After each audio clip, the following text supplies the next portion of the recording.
دوسرے پارے میں اللہ رب العالمین نے یہ بیان کیا ہے کہ جب بھی کوئی قوم اللہ کی نعمتوں کو پانے کے بعد کما حقہ شکریہ نہیں ادا کرتی تو اس قوم کی تقدیر میں اللہ تعالیٰ زوال کو متعین کر دیتا ہے۔ ایسے ہی قوم جو موسیٰ علیہ السلام کی قوم تھی، جسے بنو اسرائیل یا یہودی قوم کہا جاتا ہے، ایک وقت تھا کہ یہ دنیا میں سرداری کرتے تھے، پوری دنیا میں یہ اللہ رب العالمین کی خلافت کے حقدار ہوا کرتے تھے۔ اللہ تعالیٰ نے ان کو بہت نوازا تھا۔ آپ سب نے سنا ہوگا من و سلوہ ان کے لیے اترتا تھا۔ اللہ تعالیٰ نے تورات جیسی کتاب ان کے لیے یک بیک اتاری تھی، اس کے باوجود ان لوگوں نے سرکشی کی تو اللہ رب العالمین نے فطری قوانین کے حساب سے ان لوگوں کی قسمت میں زوال متعین کر دیا۔ اب انہیں ہٹا کر دنیا میں اللہ رب العالمین ایک نئی امت کو لا رہا تھا، جس امت کا حصہ ہم اور آپ ہیں، جسے امت محمدیہ کہا جاتا ہے، یعنی کہ خلافت ارضی اور امامت عالم کے منصب کی تبدیلی کا وقت آ چکا تھا کہ اب زمین پر کوئی اور آئے گا جو سردار بنے گا، کوئی اور آئے گا جس کے امتی دنیا میں اسلام کو پرچار کریں گے اور اللہ رب العالمین کے بارے میں دنیا والوں کو بتائیں گے۔ وہ امت محمدیہ تھی۔ اس کی کیا نشانیاں ہو سکتی تھیں؟ چنانچہ ہم اور آپ نے سنا ہوگا کہ اللہ کے نبی صلی اللہ علیہ وسلم کی پیدائش سے پہلے ہی ایک بار خانہ کعبہ پر ابرہہ حملہ کرنے کے لیے آیا تھا۔ ابرہہ مذہب کے اعتبار سے، دین کے اعتبار سے عیسائی تھا، اور مکہ کے لوگ جو خانہ کعبہ کے اس وقت کے متولی تھے، اللہ کے نبی صلی اللہ علیہ وسلم کے جو پرکھوں لوگ تھے، خاندوادے کے لوگ تھے، یہ سب کے سب لوگ اس وقت مشرک تھے۔ ایک طرف مشرک ہے اور ایک طرف ایک آسمانی دین والے عیسائی لوگ تھے۔ قانون کے حساب سے مدد تو عیسائیوں کی ہونی چاہیے، کیونکہ وہ عیسیٰ علیہ السلام کا ماننے والے تھے، لیکن اللہ تعالیٰ نے ان کی مدد نہ کر کے مشرکوں کی مدد فرمائی تھی۔ اسی وقت اللہ تعالیٰ نے یہ سبق دے دیا تھا کہ اب اس زمین پر کچھ نیا ہونے والا ہے، کیونکہ جب اللہ تعالیٰ ایک نبی کے پیروکاروں کو چھوڑ کر ایک مشرک قوم کی مدد کر رہا ہے، اب وجہ چاہے جو رہی ہو، خانہ کعبہ کی اہمیت کو بتلانا رہا ہو، محمد الرسول اللہ صلی اللہ علیہ وسلم کے آنے کی خوشخبری دینی رہی ہو، لیکن اللہ تعالیٰ نے ایسا ہی کیا تھا۔ اسی وقت دنیا سمجھ گئی تھی، اہل علم اشارہ پا چکے تھے کہ اب دنیا میں سرداری بدلنے والی ہے۔ چنانچہ امت محمدیہ کے سرغنہ اور سردار محمد الرسول اللہ صلی اللہ علیہ وسلم پیدا ہوتے ہیں۔ اس صورت کے اندر سورہ بقرہ کے دوسرے حصے میں اللہ تعالیٰ نے پہلے ہی صفحے کے اندر بیان فرمایا ہے کہ جب ہم نے یہودیوں سے، بنو اسرائیلیوں سے حکومت چھین لی اور عالم اسلام کی، یعنی اسلام کو ریپریزنٹ کرنے کے لیے امت محمدیہ کو چن لیا، تو اللہ تعالیٰ نے قبلہ بھی بدل دیا۔ قبلہ وہ جو یہودیوں کا تھا، نصرانیوں کا تھا، وہ قبلہ بدل کے اللہ تعالیٰ نے خانہ کعبہ کو بنا دیا۔ یہ وہ بڑی نشانی تھی کہ اب سرداری بدل رہی ہے۔ جب سرداری بدلتی ہے تو قبلہ بدل جاتا ہے، یعنی اللہ تعالیٰ نے یہ دنیا کو کہا کہ جس طرف میرا نبی چہرہ کرے گا اب قبلہ اسی طرف ہو جائے گا، یعنی جس طرف یہ رخ کرے گا اسی طرف قبلہ بدل جائے گا۔ آپ سب نے قرآن کی آیت تلاوت سنی ہے، اللہ تعالیٰ نے کہا قد نرى تقلب وجهك في السماء، اے نبی ہم نے آپ کے چہرے کے الٹنے پلٹنے کو آسمان کی طرف دیکھنے کو بھی دیکھا۔ اے نبی آپ کے دل کی تمنا تھی کہ خانہ کعبہ کو قبلہ بنا دیا جائے، تو میں نے قبلہ خانہ کعبہ ہی بنا دیا۔ اللہ تعالیٰ نے خانہ کعبہ کو قبلہ بنا دیا۔ میرے نبی کی چاہت تھی، جب تک اللہ کے نبی مکہ میں تھے 13 سال تک اللہ کے نبی یہودیوں کے قبلے کی طرف منہ کر کے نماز پڑھتے تھے۔ ہجرت کر کے جب آپ مدینہ چلے آئے تو 16-17 مہینوں تک آپ نے اسی قبلے کی طرف نماز پڑھی، لیکن اللہ تعالیٰ نے آپ کی چاہت کے مطابق قبلہ خانہ کعبہ کو بنا دیا۔ قبلہ خانہ کعبہ جب بنا دیا گیا تو مقصد کیا بتایا جا رہا ہے؟ اللہ رب العالمین نے فرمایا وَمَا جَعَلْنَا الْقِبْلَةَ الَّتِي كُنْتَ عَلَيْهَا إِلَّا لِنَعْلَمَ مَن يَتَّبِعُ الرَّسُولَ مِمَّن يَنقَلِبُ عَلَى عَقِبَيْهِ۔ اے نبی ابھی ہم نے جو قبلہ بدلا ہے اس لیے بدلا ہے تاکہ ہم یہ فرق کریں دونوں میں، ہم دنیا والوں میں یہ امتیاز کریں کہ کون ہے جو آپ کی پیروی کر رہا ہے۔ صدیوں سے جو قبلہ چلا آ رہا تھا، اچانک قبلہ بدل کے لوگوں کو ہم آزمانا چاہتے ہیں، کون سچ میں آپ کی پیروی کرنے والا ہے اور کون اپنی ایڑیوں کے بل پیچھے ہٹ جانے والا ہے۔ فرمایا وَإِن كَانَتْ لَكَبِيرَةً إِلَّا عَلَى الَّذِينَ هَدَى اللَّهُ، اور اللہ تعالیٰ نے جن لوگوں کو ہدایت دیا انہی کے لیے آسان تھا کہ صدیوں سے جو چیز چلی آ رہی ہو ایک نبی فرما دے کہ اللہ نے فرمایا کہ آج سے قبلہ بدل دو اور سب کے سب لوگ آپ کے کہنے پر اپنا چہرہ دوسری طرف کر لے۔ اللہ نے فرمایا یہ ایک بڑی چیز تھی جو عام لوگ نہیں کر پاتے ہیں۔ آج بھی آپ دیکھ لیجئے جو باپ دادا کرتے آ رہے تھے، اگر کوئی قرآن کی آیت پیش کی جائے، اللہ کے نبی صلی اللہ علیہ وسلم کی سنت بتائی جائے، ہم اور آپ مکر جاتے ہیں۔ جواب کیا ہوتا ہے کہ یہ تو بہت زمانے سے باپ دادا کرتے آ رہے تھے۔ تو اللہ تعالیٰ اس طریقے سے بھی آزماتا ہے، اور اللہ نے شروع اسلام والوں کو آزمایا بھی تھا کہ آپ صلی اللہ علیہ وسلم کے ذریعے سے کہا قبلہ بدل دیا گیا، اور صحابہ کرام اللہ کے نبی کی اس بات پر منعن کھڑے بھی اترے۔ بعض صحابہ ایسی حالت میں نماز میں تھے کہ رکوع کی حالت میں تھے، اور خبر دینے والے نے آ کر خبر دی کہ نبی علیہ السلام پر قرآن کی آیت اتری ہے کہ قبلہ بدل جا چکا ہے۔ صحابہ کرام نماز ہی کی حالت میں اپنا قبلہ بدل لیتے ہیں، ذرہ برابر بھی گنجائش نہیں رکھتے ہیں کہ چلو نماز ختم ہو جائے گی بعد میں پوچھ لیں گے، اس کے بعد اگلی نماز سے کریں گے۔ اتنی بھی دیر صحابہ نے نہیں کیا تھا۔ آج ہمیں بھی اسی پہ چلنا چاہیے کہ جب بھی قرآن کی آیت، اللہ کے نبی صلی اللہ علیہ وسلم کی کوئی سنت بتائی جائے، کسی بدعت کے خلاف آپ کو نصوص و دلائل پیش کیے جائیں، تو بلا چونچرا وہ بدعت چھوڑ دینی چاہیے اور اس سنت کے اوپر عمل کر لینا چاہیے۔ اللہ رب العالمین نے جب قبلہ بدل دیا تو بعض صحابہ کرام یہ سوچنے لگے کہ ابھی تک جو ہم نے نمازیں پڑھی کہیں ایسا تو نہیں وہ نمازیں اب بیکار ہو گئیں، اس کا ثواب نہیں ملے گا، یا جو صحابہ قبلہ بدلے جانے سے پہلے دنیا سے چلے گئے کہیں ایسا تو نہیں کہ ان کی نمازیں بیکار ہو گئیں۔ اللہ تعالیٰ نے ان کو تسلی دیتے ہوئے فرمایا وَمَا كَانَ اللَّهُ لِيُضِيعَ إِيمَانَكُمْ إِنَّ اللَّهَ بِالنَّاسِ لَرَؤُوفٌ رَحِيمٌ۔ اے صحابہ کرام، تم لوگوں نے قبلہ بدلے جانے سے پہلے دوسری قبلہ کی طرف جو بھی نمازیں پڑھی ہیں، اللہ تعالیٰ تمہاری نمازوں کو برباد نہیں کرے گا، ثواب تمہیں دیا جائے گا۔ اللہ تعالیٰ بڑا رؤوف و بڑا رحیم ہے۔ مفسرین نے لکھا ہے کہ اللہ تعالیٰ نے یہاں نماز کو ایمان سے تعبیر کیا ہے۔ اللہ نے یہ نہیں کہا کہ اللہ تعالیٰ لیُضِیعَ صَلَاتَکُم، بلکہ کہا لیُضِیعَ ایمانکم۔ مفسرین نے کہا کہ اللہ تعالیٰ نے نماز کو ہی ایمان کہہ دیا، مطلب یہ اللہ کہنا چاہ رہا ہے کہ بغیر نماز کے اگر کوئی ایمان کا دعویٰ کر رہا ہے تو سچا مومن نہیں ہو سکتا، وہ مسلمان صحیح میں نہیں ہو سکتا ہے، وہ منافق تو ہو سکتا ہے، وہ دکھاوے والا مسلمان تو ہو سکتا ہے، لیکن صحیح ایمان والا وہی ہوگا جو نماز کی پابندی کرے گا اور پھر کہے گا کہ میں مسلمان ہوں۔ بغیر نماز کے ایمان کی کوئی حیثیت نہیں ہے۔ اسی لیے اللہ کے نبی صلی اللہ علیہ وسلم نے فرمایا ہے ایک مشرک اور کافر کے درمیان اور ایک مومن و مسلم کے درمیان جو چیز، جو دیوار ہے، جو فرق کرنے والی نشانی ہے وہ نماز ہے۔ اگر نماز بندہ نہیں پڑھتا ہے تو اللہ کے نبی فرماتے ہیں کوئی فرق نہیں رہ جاتا ہے، کوئی چیز پہچان کی نہیں رہ جاتی ہے جس سے کہا جائے کہ یہ بندہ مسلم ہے اور یہ بندہ کافر ہے، یہ مشرک ہے، یہ موحد ہے۔ لہٰذا زندگی بھر نماز کو پڑھتے رہیں۔ یہ قرآن کریم کی سورہ بقرہ کی آیت نمبر 143 میں بات کہی گئی۔ اب آگے اللہ رب العالمین آیت نمبر 177 میں کہتا ہے کہ یہ تو منصب کے تبدیلی کی بات ہو گئی، نشانی کے طور پر قبلہ بدل دیا گیا، دنیا کے لوگ سمجھ گئے اب حکومت محمد رسول اللہ صلی اللہ علیہ وسلم کی ہوگی، مسلمانوں کی ہوگی۔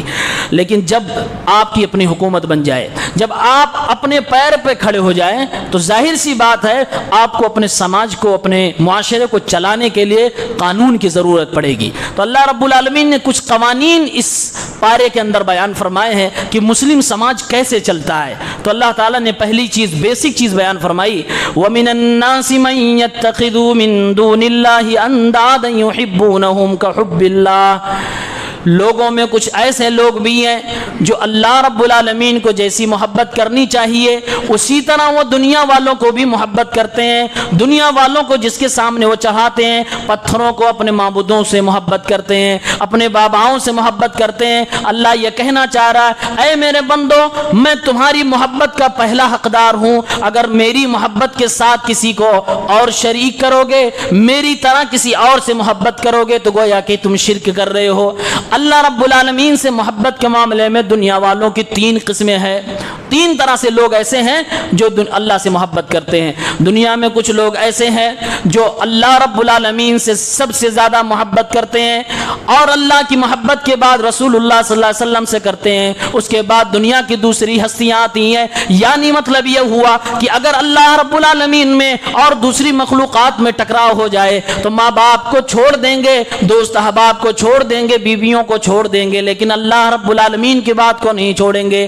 دوسرے قسم کے وہ لوگ ہیں جو اللہ سے محبت تو کرتے ہیں لیکن اللہ رب العالمین ہی کی طرح دوسروں کو بھی محبت کرتے ہیں، اپنے معبود بنا بیٹھے ہیں. ایسے لوگ مشرک ہوا کرتے ہیں. ایسے لوگ جس طرح اللہ سے ڈرنا چاہیے اسی طرح وہ اپنے باباؤں سے بھی ڈرنے لگتے ہیں، اسی طرح وہ معبودان باطلا سے بھی ڈرنے لگتے ہیں. اسی لیے اللہ نے قرآن میں فرمایا، جب قیامت کے دن اللہ پوچھے گا کچھ لوگوں سے کہ تم جہنم میں کیوں چلے آئے، تو لوگ کہیں گے اذ نسویکم برب العالمین، ہم جہنمی اس لیے بن گئے کیونکہ ہم دوسرے معبودوں کو اللہ کے برابر سمجھتے تھے، محبت میں، تعظیم میں برابر سمجھتے تھے.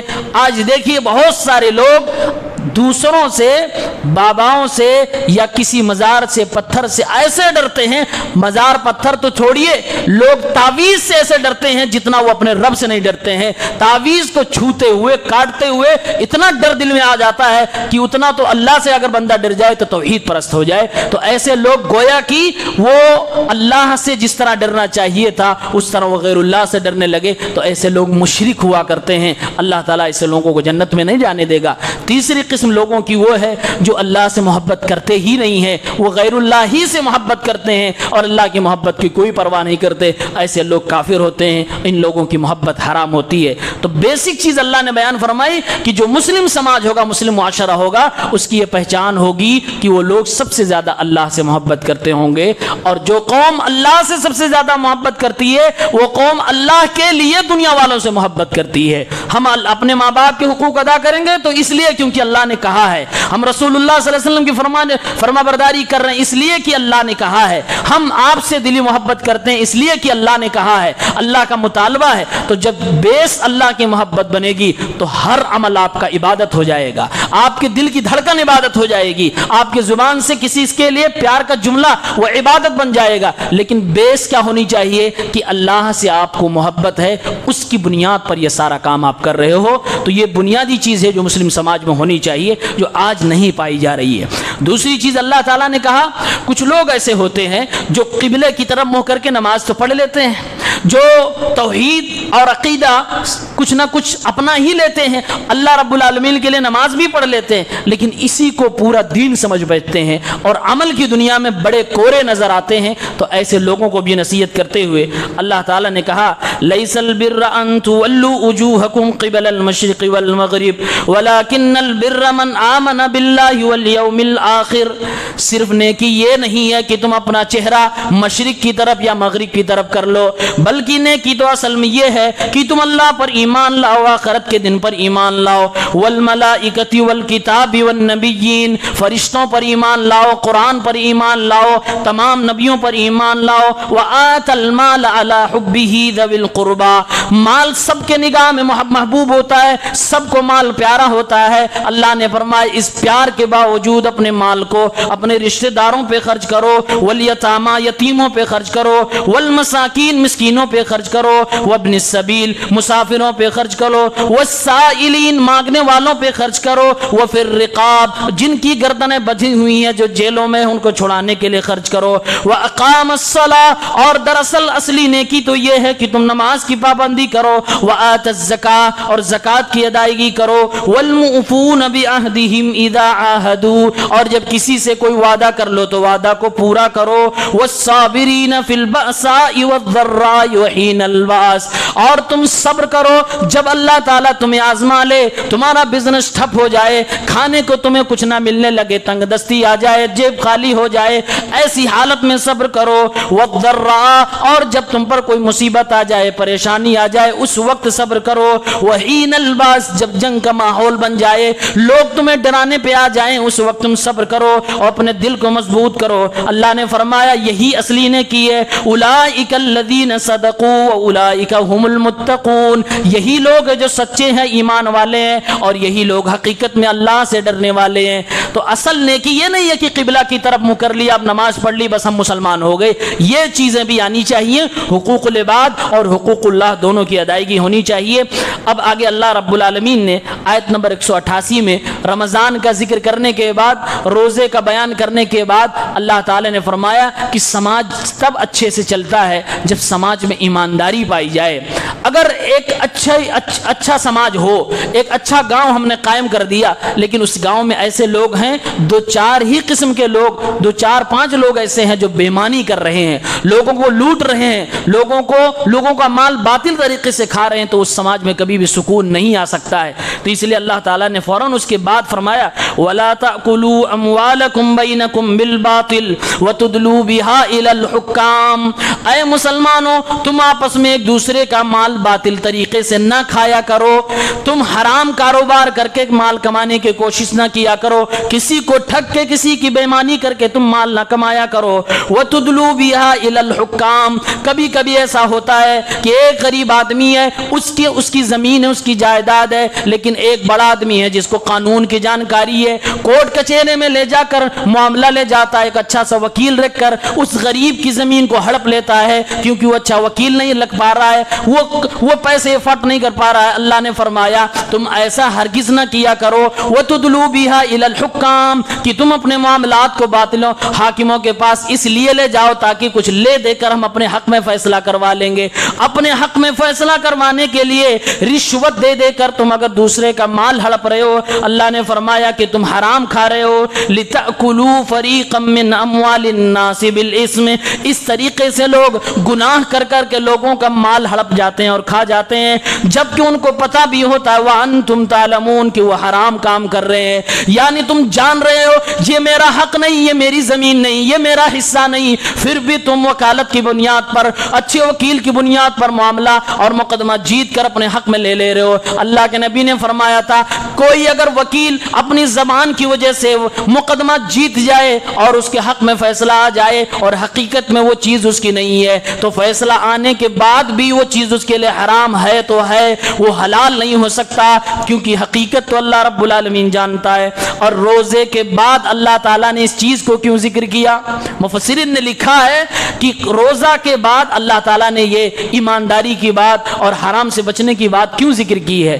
کہا کہ وجہ یہ ہے کہ روزہ دراصل کیا ہے، روزہ کا مقصد کیا ہے، روزہ میں ہم کرتے کیا ہے؟ صبح سے لے کر شام تک کھانا نہیں کھانا ہے، کھانا تو حلال ہے، بیوی سے نہیں ملنا ہے وہ تو حلال ہے، بہت ساری حلال چیزیں ہمیں نہیں کرنی ہے، روزہ اسی کا نام ہے۔ کہتے ہیں کہ اللہ رب العالمین گویا ہمیں اور آپ کو یہ بتانا چاہتا ہے اے میرے بندو، جب تھوڑے سے وقت کے لیے تم نے حلال چیز کو میرے کہنے پہ چھوڑ دیا، تو جو چیز شروع سے لے کر قیامت تک کے لیے حرام ہے اسے کیوں تم چھوڑ نہیں پا رہے ہو، اس سے کیوں اپنے آپ کو الگ نہیں کر پا رہے ہو؟ تمہیں رمضان میں پریکٹس کرایا جا رہا ہے کہ کس طریقے سے اللہ کی بات مانی جاتی ہے، کس طریقے سے اللہ کے کہنے پر کھرا اترا جاتا ہے، تو جو اللہ نے جس چیز کو حرام قرار دے دیا اسے کیوں نہیں چھوڑ رہے ہو؟ یہ اللہ رب العالمین اس بات کو ہمیں سمجھا رہا، سمجھانا بھی چاہ رہا ہے۔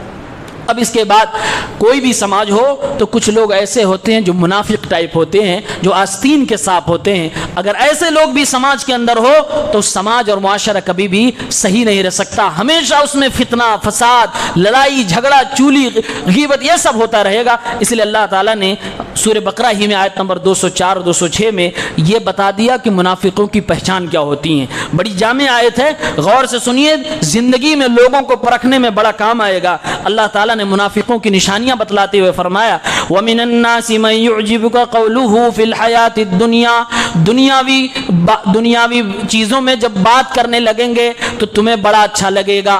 منافقوں کی نشانی اللہ بتلا رہا ہے کہ جب دنیا کے معاملے میں وہ بولنے لگیں گے زبان بڑی تیز چلے گی، بڑی چکنی چپڑی بات کریں گے، بڑی میٹھی بولیں گے، تمہیں ان کی باتیں بڑی اچھی لگیں گی، جبکہ دل میں ان کے ایسا نہیں ہوتا۔ اللہ فرما رہا وَيُشْهِدُ اللَّهَ عَلَى مَا فِي قَلْبِهِ۔ منافقوں کی دوسری پہچان یہ ہوتی ہے کہ وہ دل کے خلاف ہمیشہ بولا کرتے ہیں، دل میں جو بات ہوتی ہے وہ نہیں بولتے، زبان سے کچھ بولتے ہیں، دل میں کچھ ہوتا ہے، لیکن وہ اپنی بات کو صحیح کرنے کے لیے بار بار قسم کھاتے ہیں، بار بار کہتے ہیں اللہ کی قسم، فلاں کی قسم، اس کی قسم، اس کی قسم۔ اللہ فرما رہا ہے وہ اپنے دل کی برائی کو چھپانے کے لیے بار بار قسم کھاتے ہیں۔ وَهُوَ أَلَدُّ الْخِصَامِ، جبکہ حقیقت یہ ہوتی ہے کہ یہ انتہائی زیادہ قسم کے جھگڑالو ہوتے ہیں۔ یہ منافقوں کی تیسری پہچان بتائی گئی کہ جھگڑالو یہ نمبر 1 جھگڑالو ہوتے ہیں، موقع آ جائے گالی گلوچ بھی دیں گے، ہاتھا پائی پہ بھی آ جائیں گے، سب کچھ بدتمیزی کی ساری حدوں کو پار کر جائیں گے۔ وَإِذَا تَوَلَّى سَعَى فِي الْأَرْضِ لِيُفْسِدَ فِيهَا وَيُهْلِكَ الْحَرْثَ وَالنَّسْلَ۔ منافقوں کی چوتھی نشانی اللہ نے بیان فرمایا جب یہ مجلسوں سے اٹھ کر اپنے گھروں پہ جائیں گے تو ان کا دماغ شانتی نہیں رکھتا، یہ شانت نہیں بیٹھتے ہیں، یہ ہمیشہ خرافات سوچتے رہتے ہیں، ہمیشہ یہ سوچتے رہتے ہیں کیسے زمین میں فتنہ کریں، کیسے لوگوں میں لڑائی کروائیں، کیسے اس کو آپس میں دشمن بنائیں اور اپنا فائدہ نکالیں۔ ہمیشہ منافق کی پہچان ہوتی ہے وہ مطلب پرست ہوتا ہے، وہ موقع و مفاد پرست ہوتا ہے، جہاں موقع دیکھتا ہے اپنا فائدہ لے لیتا ہے، چاہے اس کے اپنے سگے آپس میں لڑ جائیں، سگے کا نقصان ہو جائے، ہمیشہ یہ منافق کی پہچان ہوتی ہے۔ فرمایا اللہ نے یہ جیسے ہی مجلسوں سے اٹھ کے جاتے ہیں یہ کوشش کرتے ہیں کہ زمین میں فساد برپا ہو جائے، یہ کبھی کبھار اتنا بڑا فساد کھڑا کر دیتے ہیں کہ ان کے فساد کی وجہ سے لوگوں کی کھیتیاں بھی برباد ہو جاتی ہیں، نسلیں بھی برباد ہو جاتی ہیں، بچے بھی قتل کر دیے جاتے ہیں۔ واللہ لا يحب الفساد، جبکہ اللہ فساد کو پسند نہیں فرماتا ہے۔ فتنہ کرنا اور فساد کرنا اتنا بڑا گناہ ہے کہ قرآن میں اللہ تعالیٰ نے اسی پارے میں کہا گیا ہے والفتنة اشد من القتل، فتنہ قتل سے بھی زیادہ بڑا گناہ ہوتا ہے۔ تو آپ سوچ لیجئے جو بندہ فتنہ پھیلا رہا ہو، فتنہ کر رہا ہو، وہ قاتل سے بھی بڑا گنہگار ہوا کرتا ہے، لہٰذا فتنہ سے بچنا چاہیے۔ پانچویں نشانی اللہ نے منافقوں کی بتلاتے ہوئے فرمایا وَإِذَا قِيلَ لَهُ اتَّقِ اللَّهَ أَخَذَتْهُ الْعِزَّةُ بِالْإِثْمِ فَحَسْبُهُ جَهَنَّمُ وَلَبِئْسَ الْمِهَادُ۔ کہا جب اس سے کہا جاتا ہے، منافق کو جب سمجھایا جاتا ہے کہ ڈر اللہ سے، تو کتنا جھوٹ بولتا ہے، کتنا وعدہ خلافی کرتا ہے، کتنا تو لوگوں کے مال میں خیانت کرتا ہے، اسے جب سمجھایا جاتا ہے تو وہ سماج میں جو اپنی منمائنی اور جو جھوٹی اس کی شہرت و عزت ہوتی ہے اس کو سامنے کھڑا کر دے گا اور سینہ ٹوک کے کہے گا کہ میں سماج میں اتنا بڑا آدمی ہوں، تم مجھے سمجھانے آئے ہو، میری اتنی پہچان ہے، تم مجھے سمجھانے آئے ہو۔ اللہ نے فرمایا اخذتہ العزت بالاسم، جس کو وہ اپنی بھاشا میں عزت کہہ رہا ہے، دراصل اس کی وہ جھوٹی شہرت ہوتی ہے، دراصل اس کی اپنی آنکھ کی خوش فہمی ہوتی ہے، وہ حقیقت میں سماج میں بڑا بدنام ہوتا ہے، لیکن اس کو اپنی عزت سمجھ رہا ہوتا ہے اور اس عزت کا حوالہ دے کر سمجھانے والے کو دھتکار دیتا ہے، ڈانٹ دیتا ہے، اس کی نہیں سنتا ہے۔ فرمایا اللہ نے فحسبہ جہنم، ایسے منافقوں کے لیے تو جہنم کافی ہے، اور جہنم بہت بری جگہ ہے، بہت برا ٹھکانہ ہے۔ یہ منافقوں کی نشانیاں اس لیے بتائی گئی تاکہ اسلامی سماج میں جو لوگ رول کرنے والے ہوں وہ ایسے لوگوں کو پہچان جائے اور ایسے لوگوں سے امت کو، قوم کو بچا کے رکھیں تاکہ فتنہ و فساد نہ برپا کر سکیں۔ اس صورت کے اندر تیسری جو بڑی چیز بیان کی گئی، ایک تو یہ پوری انٹرنیشنل طور پر بات ہوئی تھی، دوسری یہ بیان کی گئی کہ اسلامک سماج کیسا ہو، تیسری بات یہ بیان کی گئی کہ اسلامک گھر کیسا ہو، ہمارا اور آپ کا پریوار کیسا ہو۔ تو اس کے لیے اللہ تعالیٰ نے سب سے پہلے نکاح سے بات شروع کی تھی اور کہا تھا اپنا گھر بسانے کے لیے تم کسی غریب کو لے آنا، کسی لونڈی کو لے آنا، کسی کالی کلوٹی کو لے آنا، کسی مزدور کو، رکشہ ڈرائیور کو لے آنا، لیکن کسی بدعتی کو، کسی مشرک کو اپنا جوڑا ہرگز نہ بنانا، کسی مشرکہ سے نکاح کبھی نہ کرنا جب تک کہ وہ ایمان نہ لے آئے۔ اور کہا کہ ایک مومنہ عورت چاہے وہ لونڈی ہو غلام کیوں نہ ہو وہ اس آزاد عورت سے کروڑپتی عورت سے اچھی ہے جو شرک کر رہی ہے اور مشرکہ ہے. لاکھ خوبیاں اس کے اندر لیکن اگر شرک کر رہی ہے تو ساری خوبیاں اس کی برباد ہیں. اللہ رب العالمین فرماتا ہے اس کی کوئی اہمیت نہیں ہے. اسی طرح مردوں میں اللہ تعالیٰ نے کہا کہ کسی قریب سے غریب انسان سے شادی کر لو, اپنا جوڑا بنا لو, لیکن ایسے مرد سے شادی نہ کرو جو شرک کر رہا ہو, جو اللہ رب العالمین کا باقی ہو. کیوں؟ اس لیے جو بندہ اپنے اس رب کا حق نہ ادا کرے, اس اللہ رب العالمین کی عبادت نہ کر سکے جس نے اس کو وجود بخشا, جس نے اس کو پیدا کیا, وہ 2 دن کی 3 دن پہلے آئی ہوئی بیوی کا کیا حق ادا کرے گا؟ اس میں بیوی کے لیے بھی مصلحت ہے. اور اللہ نے کہا وَلَعَبْدٌ مُؤْمِنٌ خَيْرٌ مِّن مُشْرِك, ایک مومن غلام ایک مشرک آزاد کنگ سے بھی زیادہ اچھا ہوا کرتا ہے جبکہ وہ ایمان والا ہو.